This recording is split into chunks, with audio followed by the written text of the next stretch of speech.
Quindi aprendo il menu abbiamo il check abilita anti-zanzare che permette di abilitare l'esecuzione automatica a determinati orari e con determinati intervalli del nostro sistema, e poi invece lo switch anti-zanzare gazebo che permette di accendere e spegnere l'impianto in modalità manuale.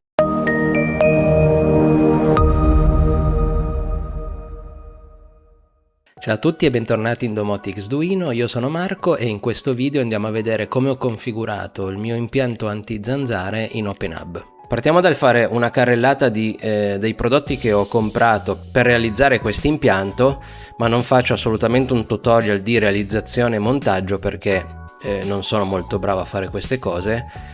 E mi accontento che il mio funzioni anche se non è stato fatto a regola d'arte. Comunque YouTube è pieno di tutorial che fanno vedere come realizzare da zero un impianto di questo genere. Tra l'altro sono video da cui ho preso spunto anch'io per farlo.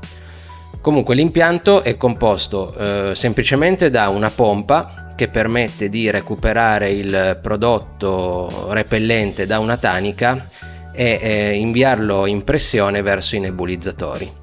La pompa lavora a bassa tensione, quindi ha bisogno di un alimentatore che dai 220 trasforma a 12 o 24 volt in funzione del tipo di pompa che avete preso.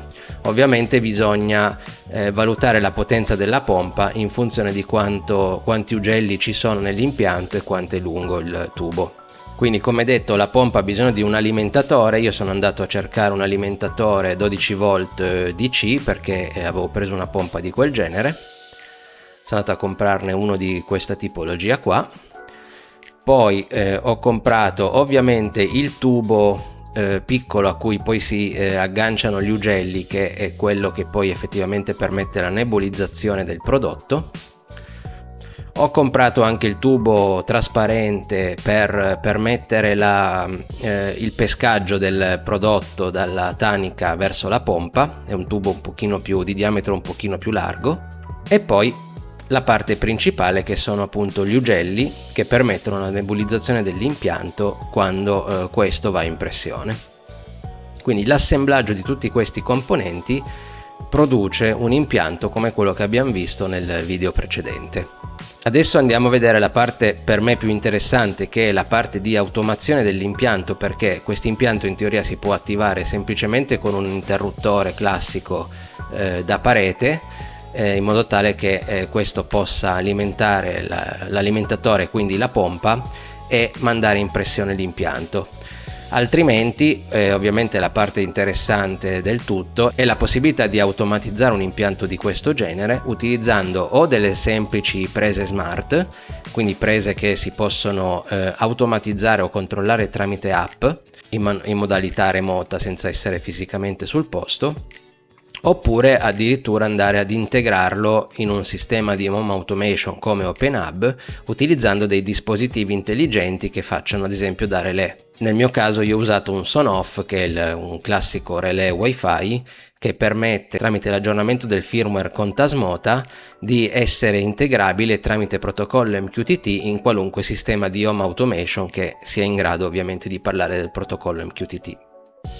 Quindi andiamo a vedere adesso quali sono i passi di configurazione che ho fatto per integrare tutto l'impianto all'interno di OpenHub e permetterne la gestione automatizzata e in remoto.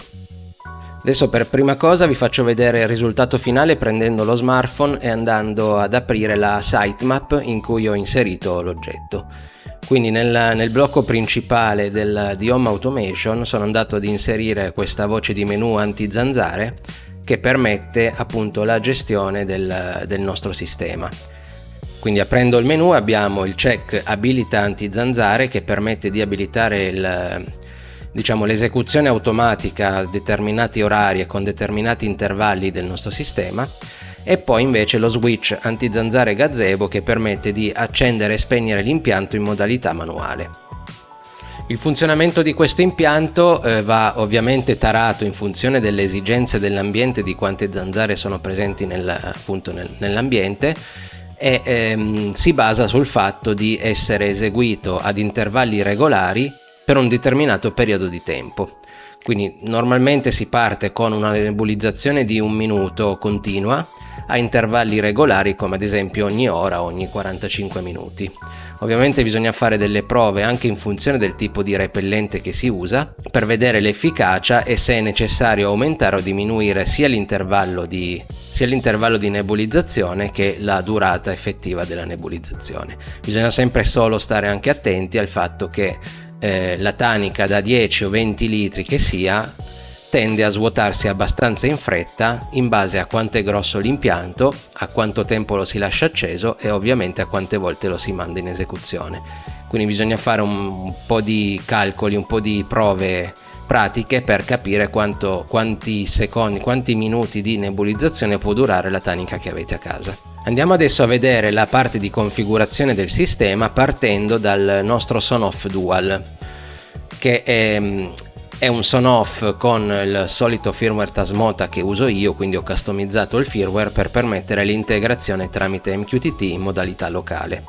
È una configurazione molto standard perché alla fine è semplicemente un'uscita da comandare tramite MQTT. Ho usato un Sonoff Dual perché all'interno del gazebo lo avevo già, un'uscita la userò per comandare delle luci e un'altra uscita la sto usando per l'antizanzare. In questo caso l'uscita dell'antizanzare è l'uscita numero 1. La configurazione classica tramite MQTT, quindi abilitando il protocollo MQTT si vanno a inserire i parametri di configurazione e connessione verso il broker utilizzato anche da OpenHub, si va a definire il topic che poi bisogna intercettare dai canali configurati su OpenHub e il tutto è fatto. Passiamo adesso a vedere su OpenHub come è stata fatta la configurazione. Quindi partiamo dalla thing, andiamo a cercare Sonoff Dual,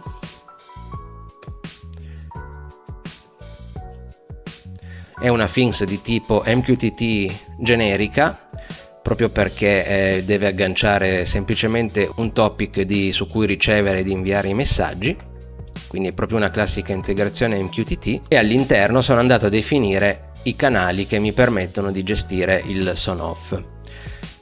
In teoria a livello logico la comunicazione è su un singolo canale che è l'interruttore, lo switch numero 1 del Sonoff Dual. Ho fatto 2 canali perché in questo modo riesco a gestire l'aggiornamento dello stato dello switch in maniera molto più precisa, soprattutto se il comando di on e off viene dato non da OpenHub ma da un sistema esterno o banalmente dallo stesso Tasmota. Adesso vi spiego qual è la differenza di questi 2 canali. Il canale primo, questo qua, CHX Antizanzare Gazebo, è il classico canale che mi permette di configurare l'interfacciamento verso lo switch 1 del Sonoff Dual in modalità bidirezionale. Quindi abbiamo lo state topic, quindi il topic sul quale noi riceviamo l'aggiornamento di stato del Sonoff Dual, in questo caso power 1 dell'uscita 1, e il Sonoff Dual ci risponde con l'aggiornamento di stato su questo topic quando avviene effettivamente un'interazione con lo switch 1.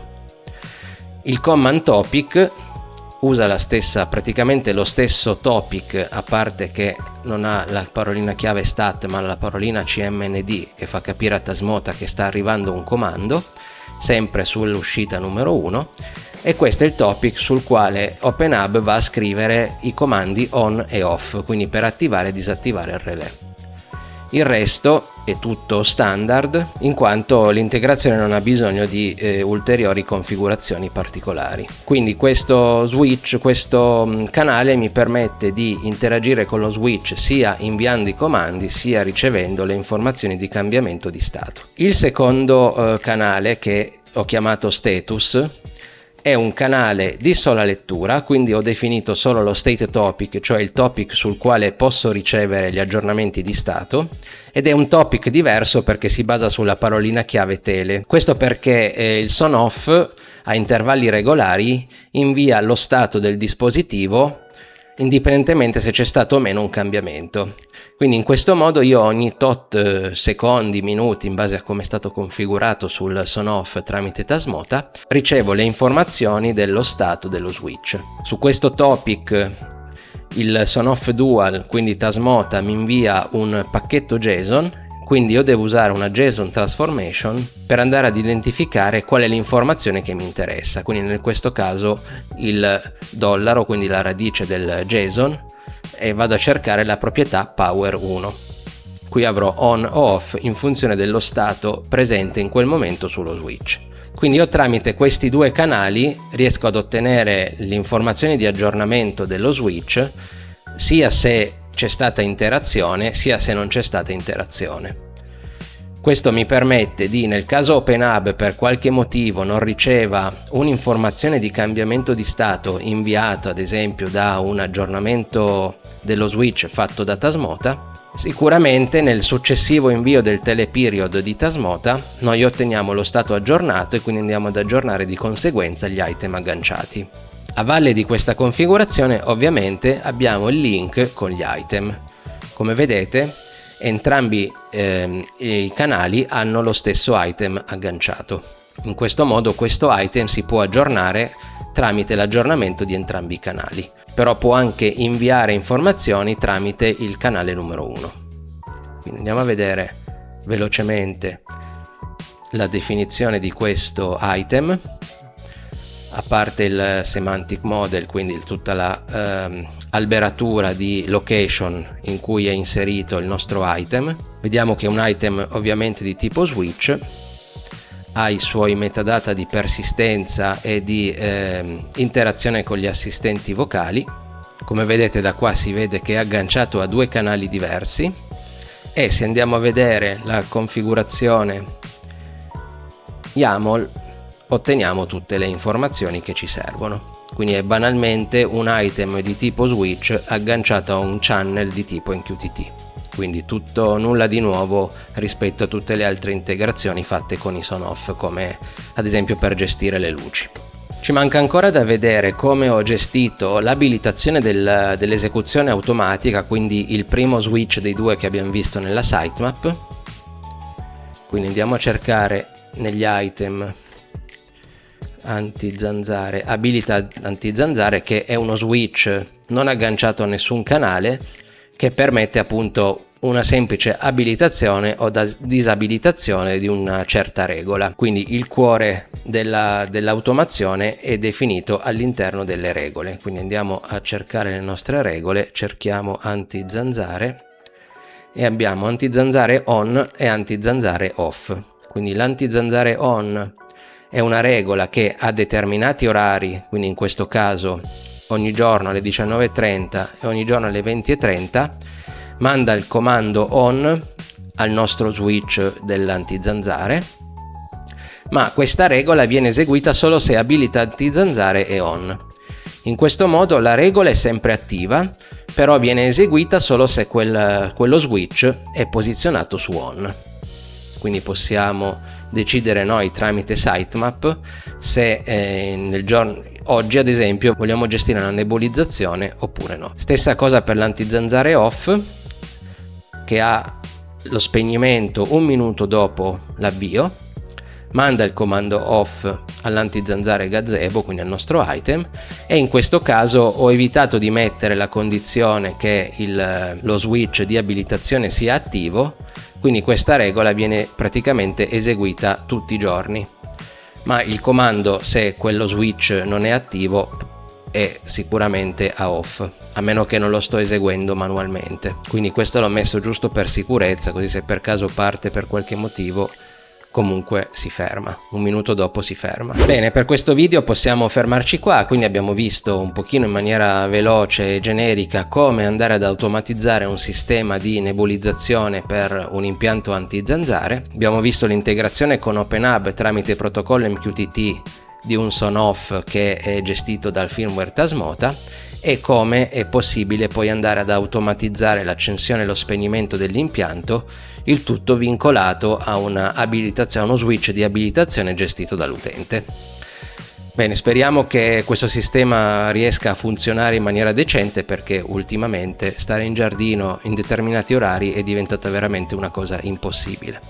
Vi ringrazio di essere arrivati fino al fondo di questo video, e per chi vorrà ci vediamo al prossimo video. Ciao a tutti!